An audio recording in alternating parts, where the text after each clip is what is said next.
The Bible tells us many times that Yahweh is a covenant God. With mankind, He is a covenant God since the real beginning.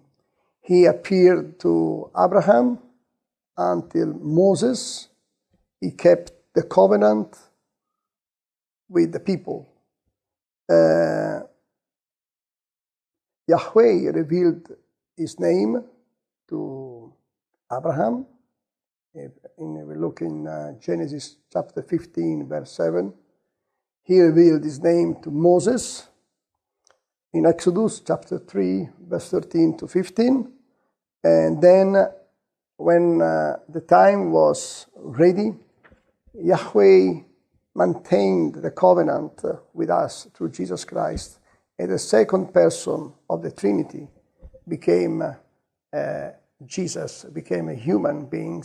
So God, in the form of a human being, He was called Jesus.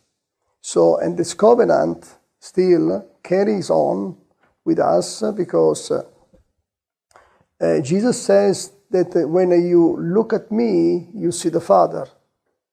And then also Jesus was, the mission of Jesus was to reconcile man with God the Father, because our relationship was, broken.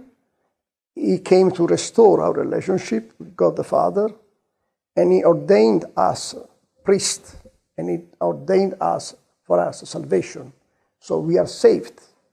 We will not be saved maybe like Muslims say sometimes, or other people, but we are saved for the merits of Jesus who died on the cross for us.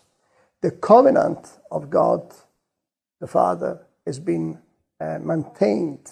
It's still working. And also Muslims are the recipients of this covenant.